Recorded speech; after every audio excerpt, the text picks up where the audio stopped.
Ain't that just a P3000sk with different grips? That was the first question I asked myself when I saw the announcement from HK about the P30sk while scrolling through my Instagram feed. Say what you want about HK though, the P30 is a king in the world of 15-round polymer compact handguns. So it should be little surprise that I wanted to get my hands on the P30sk and see whether HK was able to recreate the phenomenal P30 in subcompact form.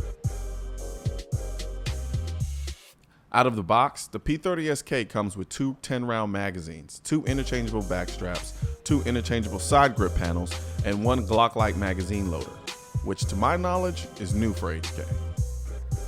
Picking up the P30sk for the first time, my middle and ring fingers sit perfectly in the very prominent finger grooves of the Batman-like grips. However, my pinky finger is forced to find shelter at the bottom of the magazine base plate.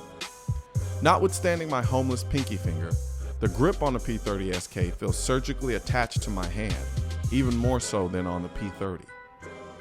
Unlike the smooth, refined texture of the P30, the P30sk's grip texture is pretty rough. It's not stipple job, put holes in your t-shirt rough, but it's noticeably rougher than the texture on the P30. It's the same texture you get with the HKVP series pistols. I'm convinced Germans can't help but over-engineer anything involving metal, and the HK P30sk is no exception. Every component on the gun is overbuilt, as if it were destined to live in the depths of hell. There's the ambidextrous surfboard-sized slide block, the trigger guard that looks like the doorway to Narnia, the paddle-style magazine release sculpted by the Kardashians' family surgeon.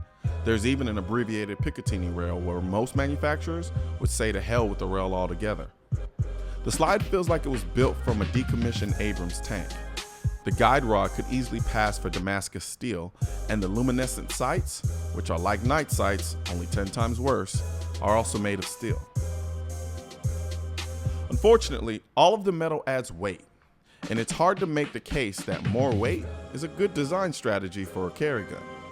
Compared to the Glock 26, it's noticeably heavier and thicker. I can see this weight difference being a big deal breaker for some and a moot point for others. Anyone familiar with HK knows that the company's guns can come in a myriad of configurations. There's V1 through like V1000. Okay, maybe not that many, but there's a lot. You can get guns with a safety on it, or no safety, safety to cocker, double action only, with LEM trigger. It's simply a buffet of configurations I don't have the patience to memorize. My P30sk is the V3 double action single action with the rear decocking button. Initially, I hated the rear decocking button, but over time it's grown on me, as it's more intuitive than it looks. The gun's double action single action trigger is slightly better, and I mean slightly better, than the P30. And by better, I mean it's a little cleaner. I'm still not thrilled about the trigger. I get that it's supposed to be a combat trigger, but at this price point, people expect something pretty phenomenal. So what market segment is HK going after with this gun? I don't feel like they had anything specific in mind, to be honest. I believe this is a gun for people who only want to carry an HK and own a P30 but feel its size isn't always ideal. It's a gun that knows its faults and just doesn't care.